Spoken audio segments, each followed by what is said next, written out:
예수님께서 선포하셨습니다. 때가 찼고 하나님의 나라가 가까이 왔으니 회개하고 복음을 믿으라. 아멘. 오늘 이 선포하신 내용 가운데 회개하고 복음을 믿으라, 이 말씀과 관련하여 회개하고 복음을 믿으라는 제목으로 말씀을 전하려고 합니다. 예수님께서 뭐라고 말씀하셨습니까? 회개하고 복음을 믿으라. 회개하고 복음을 믿으라. 이 말씀은 회개와 믿음이 서로 하나로 연결되어 있음을 보여줍니다. 회개와 믿음은 회개 따로 믿음 따로 그것이 아닙니다. 이 두 가지는 동시에 일어나는 하나님의 놀라운 구속사적, 구원사적 그런 사건입니다. 그래서 회개하면 믿음까지, 믿음하면 회개까지 그렇게 포함된 것으로 인정하게 되는 겁니다. 회개하고 복음을 믿으라 하는 주님의 이 선포는 이미 예수님보다 6개월 먼저 온 세례 요한이 광야에서 외친 그러한 복음의 중요한 메시지이기도 합니다. 마태복음 3장 2절에서 세례 요한은 이렇게 선포했습니다. 다 같이 회개하라, 천국이 가까이 왔느니라. 아멘. 회개하라, 하나님의 나라가 가까이 왔느니라. 아멘. 그러므로 요한과 예수님이 말씀하신 이 천국 복음은 같은 것이다. 그리고 이러한 점에서 요한이 누구냐? 요한은 예수님의 길, 메시아 그리스도이신 예수님의 길을 먼저 예비하러 온 선지자이다. 우리는 그 사실을 이미 알고 있습니다. 여기서 회개나 믿음이라는 용어는 우리의 구원에 있어서 핵심적인 요소입니다. 동시에 이미 우리 가운데 임한 하나님의 나라에서 살고 있는 성도들은 말할 것도 없고 오늘 저와 여러분 우리와 너무나 밀접한 관계가 있습니다. 회개는 결단을 촉구하는 것이죠. 어떤 결단을 촉구합니까? 지금 잘못 믿고 있는 대상에서 어떻게 하라? 돌아서라. 지금 잘못 믿고 있는 대상에서 돌아서라 라고 결단을 촉구하는 것, 그것이 무엇이다? 그것이 회개다. 그리고 그 회개의 의미는 무엇이다? 하나님과의 단절되었던 관계를 회복하는 것, 이것이 무엇이다? 이것이 회개다. 자, 그래서 믿음은 무엇입니까? 믿음은 신앙의 대상에 전심으로 자신을 어떻게 하라? 헌신하라. 그럼 우리에게 신앙의 대상은 누구입니까? 하나님이죠. 하나님께 전심으로 진심으로 자신을 헌신하라. 그리고 어떤 의미가 있습니까? 영원한 생명의 주인이신 그분과 긴밀한 신뢰 관계를 의미합니다. 이렇게 회개와 믿음의 의미는 간략하게 말씀드리면 이렇습니다. 그러므로 원론적으로 볼 때 회개나 믿음 이 가운데 하나가 문제가 있다면 그렇다면 그러한 상태에서는 온전한 신앙 인격을 제대로 발휘할 수 없게 됩니다. 원론적이라고 제가 말씀드렸습니다. 왜냐하면 회개한 것 같은데 믿음이 없다. 믿음이 있는데 회개하지 않았다. 이것은 논리적으로 있을 수 없는 일이기 때문에 그렇습니다. 다시 말씀드리면 믿음이 있는 사람은 회개한 사람이고 회개한 사람은 믿음이 있는 사람이다. 혹 여러분 각자 개인의 믿음의 상태나 믿음의 수준이나 또는 하나님의 말씀을 아는 그 지식의 정도에 따라서 살짝 이거 좀 너무 불편한데, 내가 좀 듣기에 불편한데 이렇게 여러분 귀에 들릴지도 모르지만 원리적으로 표현하면 여러분 회개하지 않은 사람은 믿음이 없는 사람이에요. 그리고 믿음이 없는 사람은 회개하지 않은 사람입니다. 왜요? 왜 그렇습니까? 믿음과 회개는 같이 가고 회개와 믿음은 같이 가는 것이기 때문에 그렇습니다. 여러분은 복음을 믿습니까? 믿으실 줄 압니다. 그 복음을 믿는다는 건 기본적으로 우리가 이 두 가지를 전제로 믿는 겁니다. 첫 번째는 무엇입니까? 첫 번째는 예수님 그분을 메시아 그리스도로 믿는 겁니다. 두 번째, 그분이 누구시냐? 그분은 하나님의 아들 예수 그리스도. 그분이 곧 하나님의 아들이시다 하는 것을 믿는 것이 복음의 출발점입니다. 여러분, 베드로의 유명한 신앙 고백을 다 기억하시죠? 베드로가 마태복음 16장 16절에서 뭐라고 고백합니까? 이렇게 고백하지요. 주는 그리스도시요 살아계신 하나님의 아들이십니다. 아멘. 이 그리스도는 헬라어를 음역한 거고 메시아는 히브리어를 음역한 것이죠. 그래서 그들이 메시아를 기다려 왔는데 그 메시아가 바로 그리스도이신 것이죠. 그래서 베드로는 예수님에 대해서 이렇게 고백한 거죠. 그분께서 메시아이신 것과 하나님의 아들이신 것, 이것을 고백했습니다. 누가복음 9장 20절에서는 또 이렇게 고백하죠. 하나님의 그리스도이십니다. 하나님의 메시아이십니다. 이렇게 베드로는 고백했습니다. 하나님의 아들이시며 메시아 그리스도로 오신 예수님, 그분이 바로 복음의 서론이다. 그분이 바로 복음의 모든 내용이다. 그리고 그분이 바로 복음의 무엇이다? 결론이다.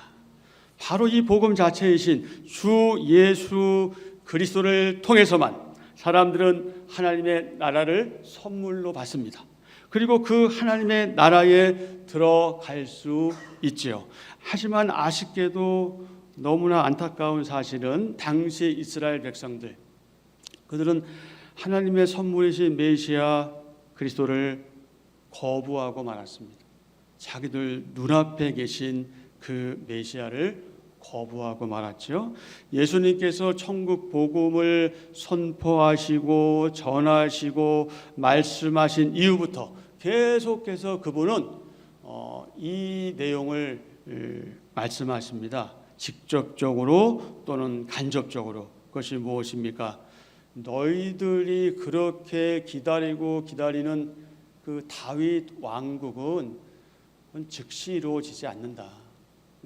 너희들이 생각하는 그렇게 하나님의 나라가 오는 게 아니다.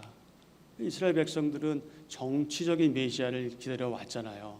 하지만 그런 왕국은 임하지 않는다고 주님께서는 누차에 강조하셨습니다. 만약에 그 메시아 왕국이, 다윗 왕국이 오신 예수님을 통해서 이루어진다면 예수님은 어떤 분으로 오셔야 돼요? 유다의 왕 가지고는 안 돼요. 적어도 그 당시에는 로마의 왕으로 오셨어야 돼요. 로마의 왕으로 오셨으면 간단하게 해결되는 거예요. 한마디면 다 해결되는 거잖아요. 그러나 그분은 그렇게 오지 않으셨어요. 그 누구도 모르게, 아무도 모르게, 너무나 조용하게, 그러면서 너무나 겸비하게 그렇게 오셨죠. 그런데 중요한 사실이 무엇입니까? 말씀대로 오셨다는 거예요. 구약 성경에서 계속해서 예언하고 말씀하고 그분의 종들을 통해서 예언하신 그대로 오셨다. 그런데 그들은 그 사실을 제대로 알지 못했죠. 너무나 어리석고 미련한 백성들입니다. 그래서 그들은 자기들이 그렇게 간절히 기대하고 기다리던 메시아 그리스도, 바로 눈앞에 계신 그분을 알아보지 못하고 심지어 어떤 일을 저지릅니까? 그분을 십자가에서 죽도록 그렇게 하죠. 그것도 정치적인 수단을 이용해서 그분을 끔찍한 죽음의 자리로 내몰고 말았습니다. 사도행전 3장 13절 이하의 말씀입니다. 자, 13절부터 시작.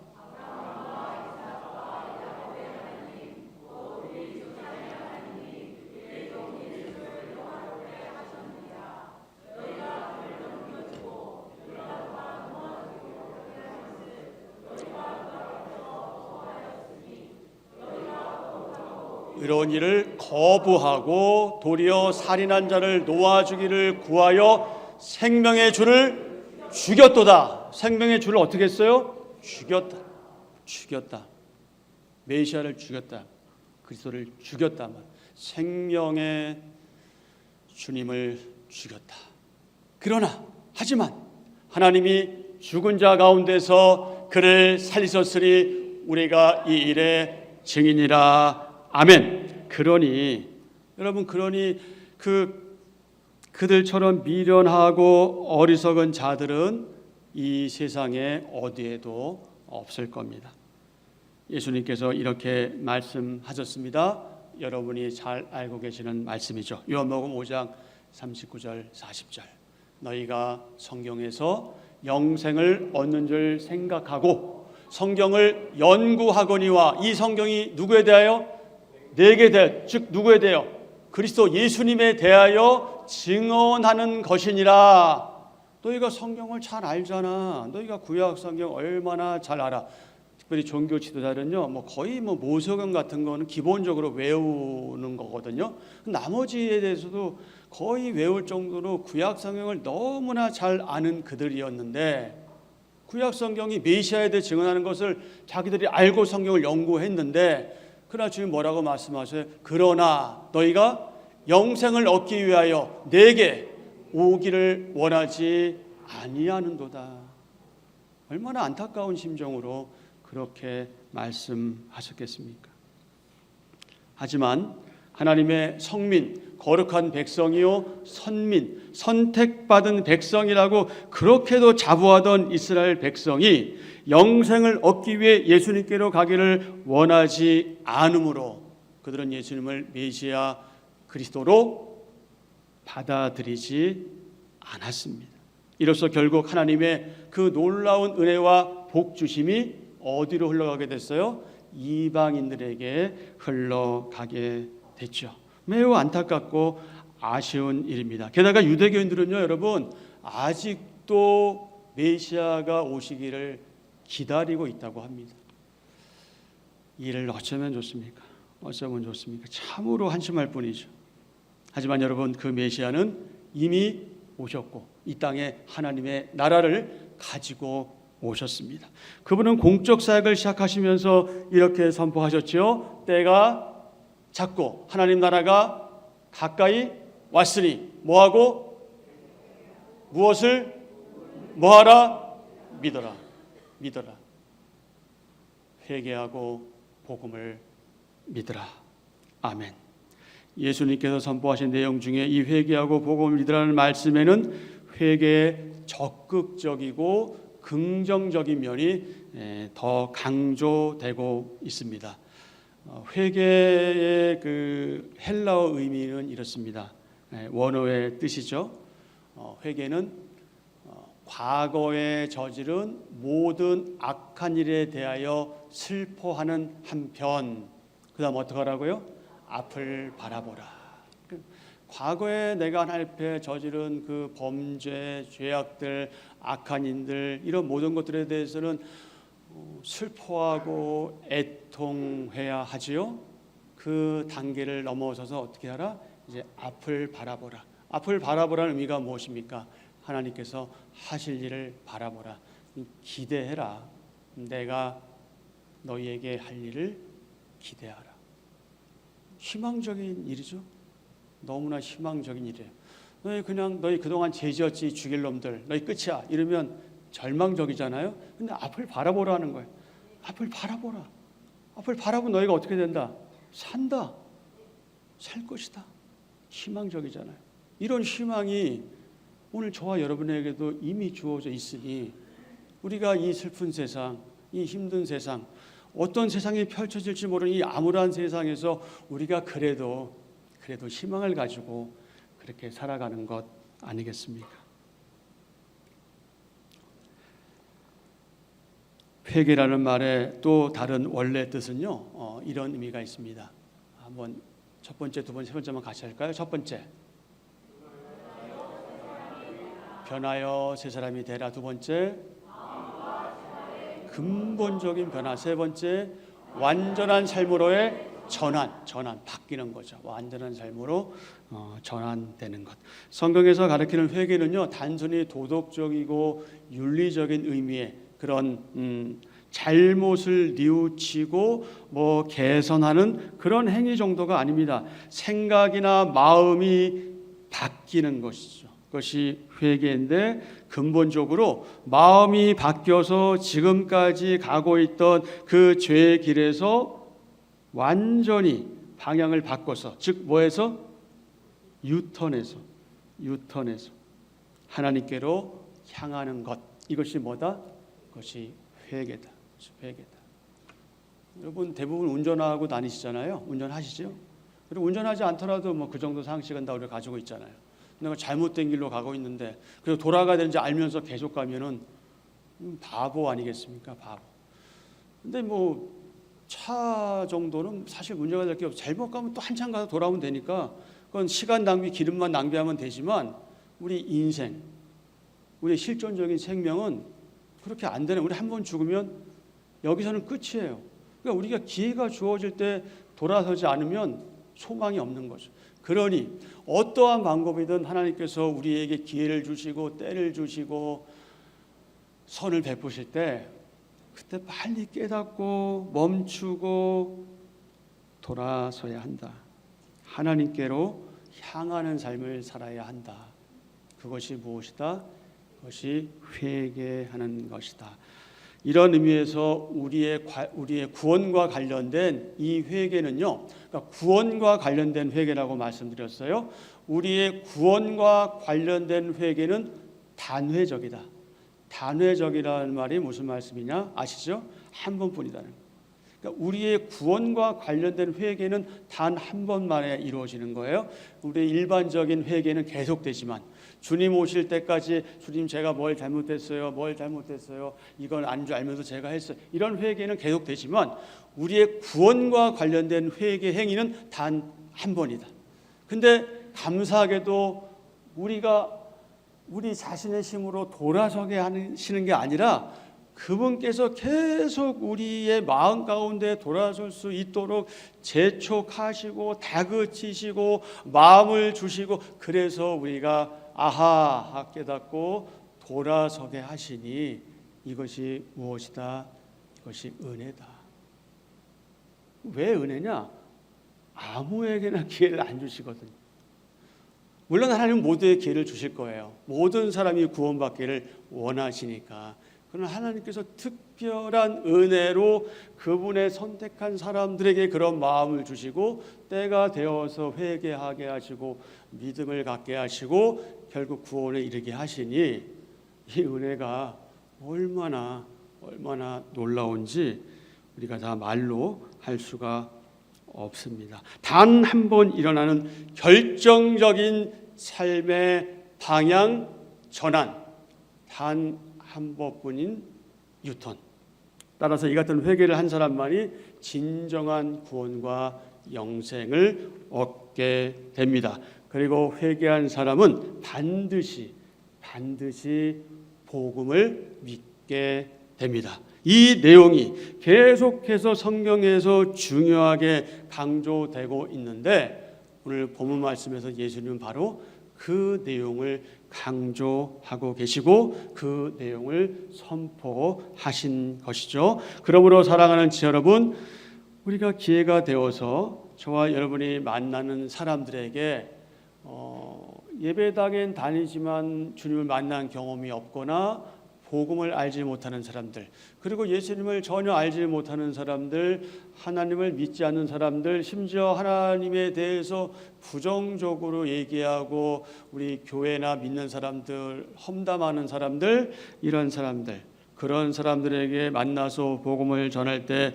우리는 온유하고 겸손한 자세로 해야죠.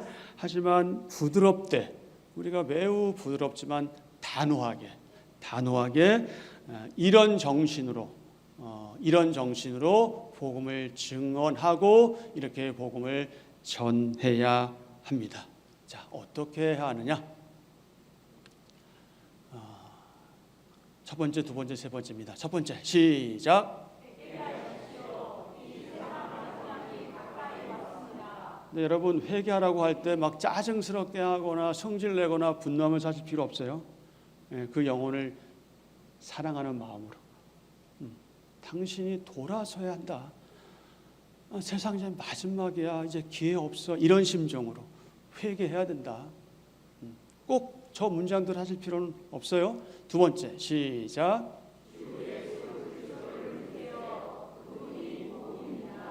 그분이 복음이기 때문에 우리는 불쌍한 영혼들에게 그분을 믿으라고 전할 수밖에 없어요. 자, 세 번째, 예수 그리스도만이 나와 내 가정과 모든 인류에게 마지막 희망입니다. 아멘. 이 사실을 전하셔야 돼요.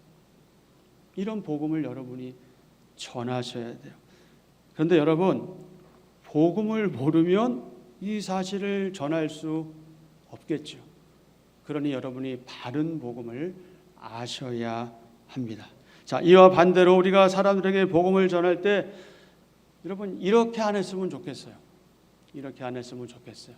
물론 이게 뭐 효과성 면에서는 사람들을 예배당으로 모으는데 뭐 도움이 될 수도 있고요. 그래서 사람들이 예배당에 나오고 그 이후에 하나님께 역사하셔서 그가 구원받을 수도 있지만, 그러나 우리는 이렇게 앞으로 전하지 않으면 참 좋겠다. 자, 천천히 한번 같이 읽어보실 때요. 시작.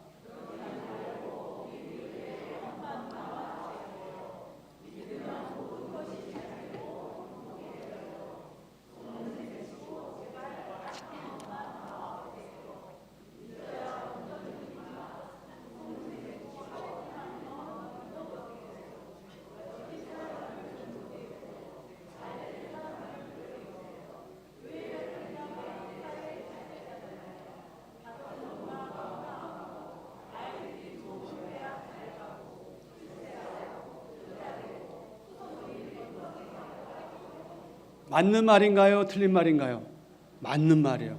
말은 맞는 말인데 여기는 뭐가 빠져 있냐면 복음의 본질이 빠져 있어요.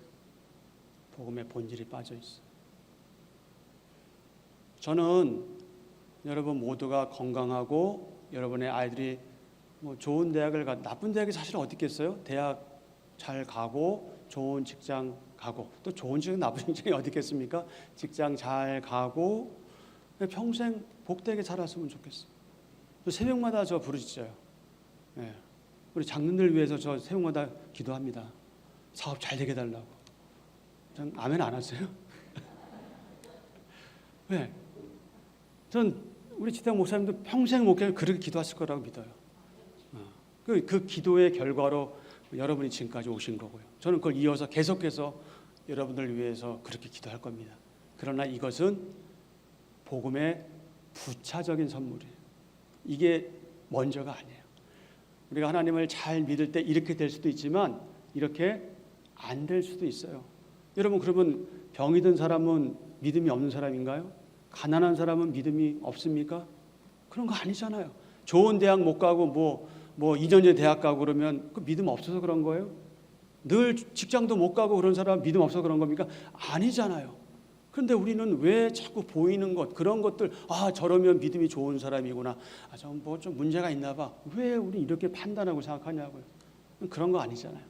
그러나 이런 복을 주시면 우리는 감사하게 받아서 누리면 되는 것이요. 하지만 여러분, 이렇게 이제 접근하지 마세요. 우리 그렇게 치사하게 복음을 파는 세일즈맨이 아니에요. 야, 너네 안 믿으면 너네 손해야. 너네 안 믿으면 죽어. 너네 지옥이야. 이런 자세를 가지지만 그러나 온유하고 부드럽게, 그 영혼들이 너무 불쌍하니까 그래서 아마 이렇게도 얘기할 거예요. 좀 잘 알아듣기 쉽게 하려고. 그러나 이것은 아니란 말이에요. 이런 접근법은 복음의 본질과는 너무나 거리가 멀다.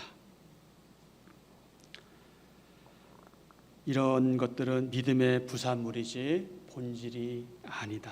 본질보다 이런 보이는 복에만 집착하는 건요, 어쩌면 그 바른 복음을 알고 있는 성도들의 바른 태도가 아닐지도 모릅니다. 오히려 이런 잘못된 때로는 왜곡된 복음, 거짓 복음, 이 땅에서만 잘 먹고 잘 살게 되는 그런 번영 복음, 이런 복음에 가깝다고 할 수 있죠. 사랑하는 지 여러분, 복음은요 결코 값싸지 않습니다. 그것은 너무나 비쌉니다. 이 세상에 무엇으로도 그것을 값주고 살 수가 없습니다. 그래서 우리가 복음을 소개하거나 전할 때 복음의 가치를 자꾸 낮추고 타협하면서 제발 한 번만 믿어줘, 제발 예배당에 한번 나와줘, 이렇게 비굴하게 소개하거나 전해서는 안 된다. 복음을 그렇게 하찮게 취급해서는 안 됩니다. 우리가 복음을 전할 때 상대방에게 최대한 예의를 갖추고 겸손하게 사랑하는 마음으로, 그 영혼이 정말 하나님 앞에서 잘 되기 위한 그 마음으로 복음을 전해야 하죠. 다만 그들이 믿든지 안 믿든지 그것은 나의 책임이 아니에요. 그것은 하나님이 하실 일이에요. 그리고 누가 할 일이에요? 자기가 선택할 일이에요. 그건 우리의 책임 없어요. 우리는 뭐 하는 것뿐이에요. 그저 복음을 전하고 씨를 뿌리는 것뿐이죠. 그러면서 그들이 실존적으로 주님이냐 세상이냐 둘 중 하나를 선택하고 결단할 수 있도록 도와주는 그런 영적 도우미로 우린 그렇게 존재할 뿐입니다. 믿고 영생을 얻을 것이냐, 믿지 않고 영벌에 처할 것이냐. 매우 투박하죠? 매우 자극적이에요. 어떻게 보면 이원론적이고 이것 아니면 저것, 너무 이원론적이죠. 극단적이에요. 그리고 비현실적으로 보일 수도 있습니다. 하지만 여러분, 그럼에도 우리는 바른 복음을 바르게 알고 믿고 있는 하나님의 사람으로서 근본적으로 예수 천당, 예수라고 그러는지, 예수님 천당, 천국, 불신, 지옥, 이 사실을 외쳐야 되는 사람들이에요. 맞잖아요.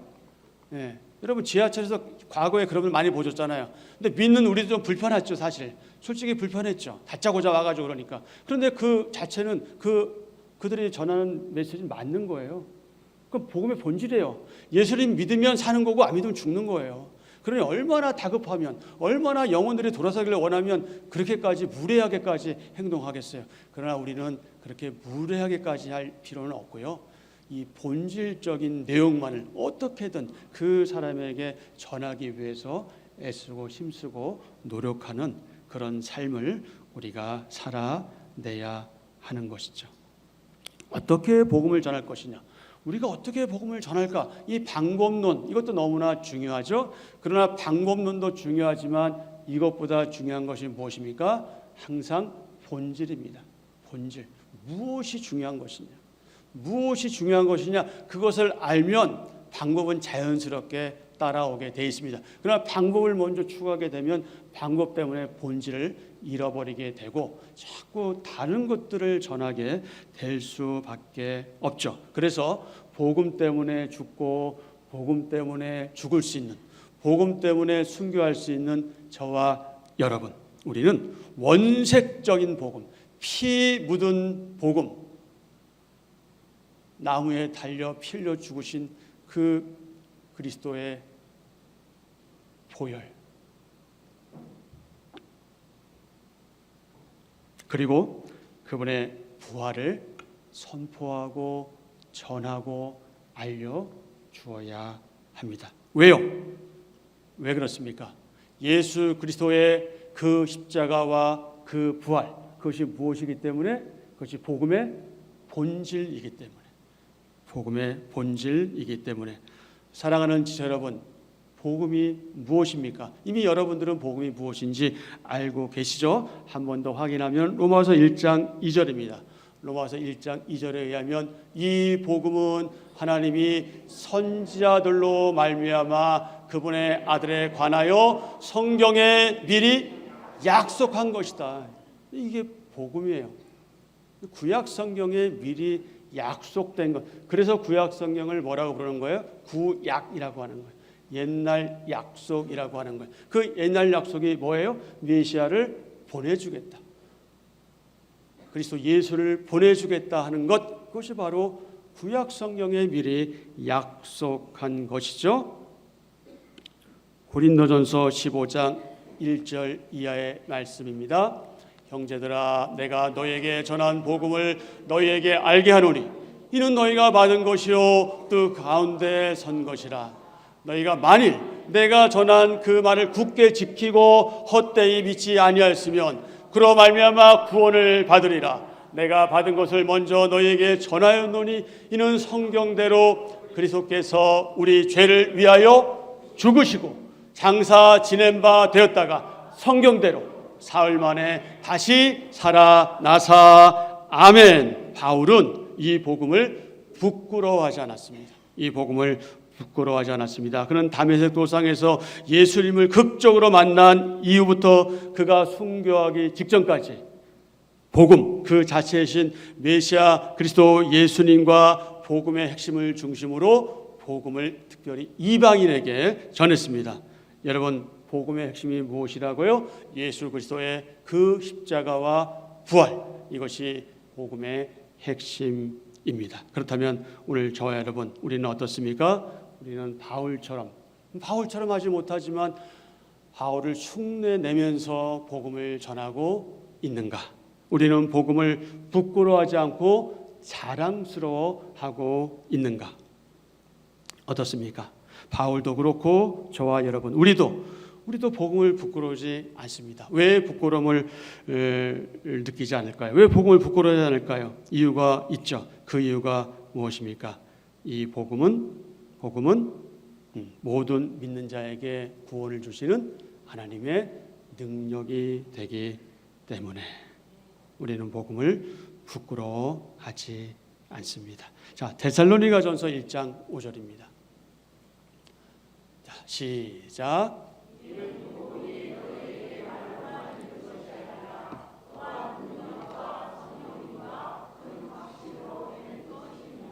아멘. 하나님이 정하신 그 때에 예수님은 하나님의 약속대로 이 세상에 성육신하셨습니다. 그리고 복음을 전파하시고 선포하셨습니다. 복음을 전파하신 주님은 하나님 나라를 선포하셨고 회개하고 복음을 믿으라고 촉구하셨습니다. 저는 하나님의 아들입니다. 여러분도 하나님의 아들, 하나님의 딸이시죠? 그렇다면 하나님의 자녀인 저와 여러분 동시에 하나님의 거룩한 백성이요 성도요 그리스도인이며 하나님의 거룩한 인격적 성전입니다. 그리고 우리는 하나님의 나라가 완성될 때 그 완전한 구원에 이르러 하나님과 함께 영원한 영생을 누릴 선택받은 천국 시민입니다. 그러기에 저와 여러분, 우리의 존재는, 우리의 정체성은 무엇입니까? 우리는 이중 국적자입니다. 여기에서 그리고 오고 오는 그 나라의 시민으로 우리는 이미 존재합니다.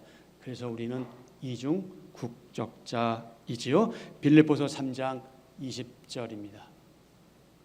그러나 우리의 시민권은 하늘에 있는지라 거기로부터 구원하는 자 곧 주 예수 그리스도를 기다리노니. 아멘. 아멘. 그러므로 사랑하는 지체 여러분, 이제 우리는 과거와 현재의 삶에 얽매여 살지 않습니다. 오히려 우리는 미래를 바라봅니다. 하나님의 나라를 기다리고 기대하고 사모하며 그렇게 살아갑니다. 우리는 보이지 않는 것을 믿음으로 소망하며 주님 오실 그날을 손꼽아 기대하며 살고 있습니다. 예수님께서 가져오신 하나님의 나라는 지난 과거에 이미 우리 가운데 임했습니다. 따라서 우리는 지금 현재 하나님 나라에서 살고 있죠.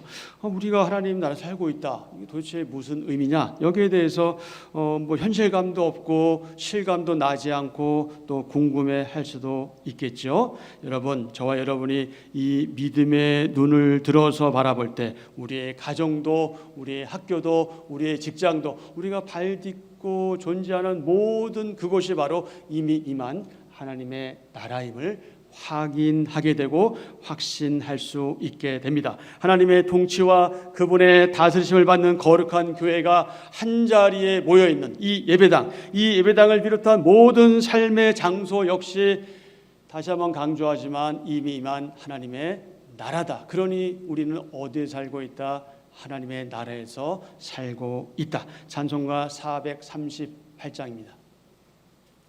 438장. 자, 가사만 보겠습니다. 자, 1절. 좀 빠르게. 내 영혼이 은총 입어 중한재심 벗고 보니 슬픔 많은 이 세상도 천국으로 화도다. 자, 바로 넘어가서 2절. 주의 얼굴 뵙기 전에 멀리 뵈던 하늘나라 내 맘속에 이뤄지니 날로 가깝도다. 3절.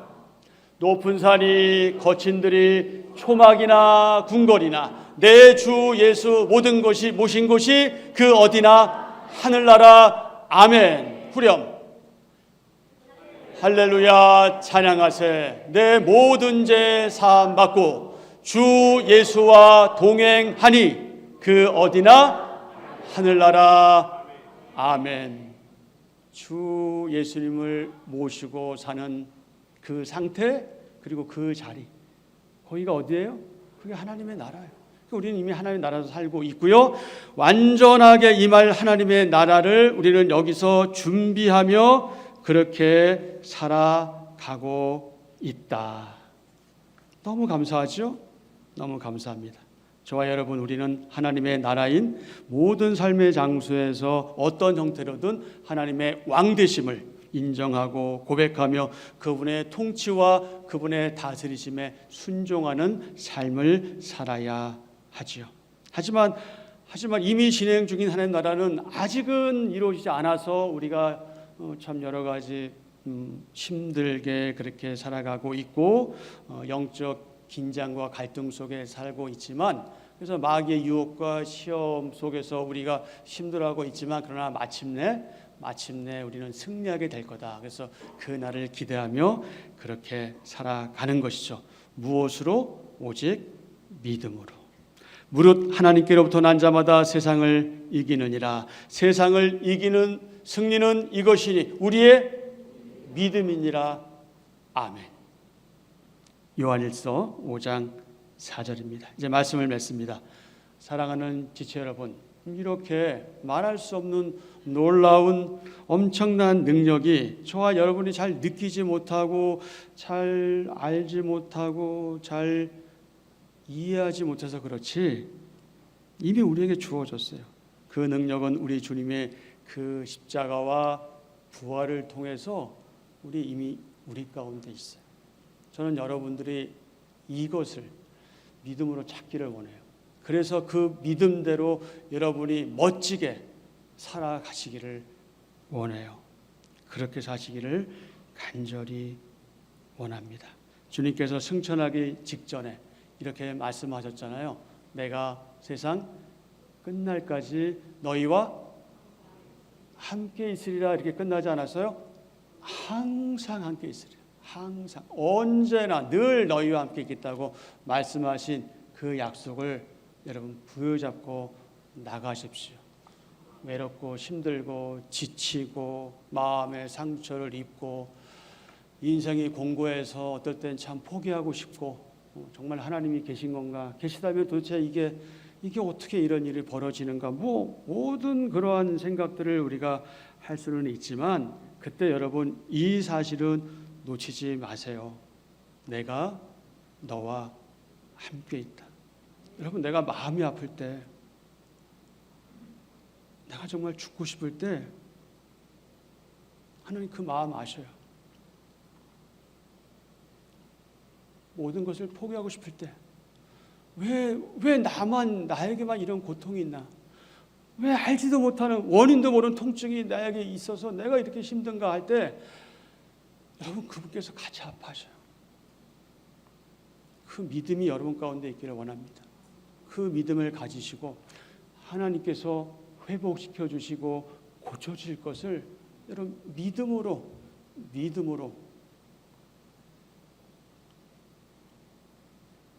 그렇게 나가셔야 돼요. 그리고 정말 우리는 이거 싫은 얘기예요. 정말 저도 이런 얘기 하고 싶지 않은데 혹시 안 고쳐주신다, 그냥 그렇게 살다 죽어야 된다, 그래도 여러분 감사하십시오. 왜요? 어차피 우리 생명은 우리 게 아니에요. 우리는 덤으로 얻은 인생이에요. 그러니 여러분, 내가 원하고 내가 소원하고 내가 기대하는 그 원함을 주님께서 혹 들어주시지 않는다고 할지라도 그럼에도 불구하고 여러분 뭐 하십시오? 감사하십시오. 그리 아니하실지라도 여러분 감사하십시오. 그러나 또 한쪽에서는 어떠길 원해요? 낫기를 원하죠. 원하심을 계속 간구하세요. 기도하세요. 그래서 하나님의 뜻이 어디에 있던 우리는 그것을 감사로 받아들이고 믿음으로 우리가 마땅히 해야 될 그런 일들을 해 나가는 그런 삶을 사시길 주님의 이름으로 축복합니다. 주님께서 말씀하셨고 선포하셨습니다. 뭐라고 말씀하셨어요? 회개하고 복음을 믿으라. 아멘. 아멘.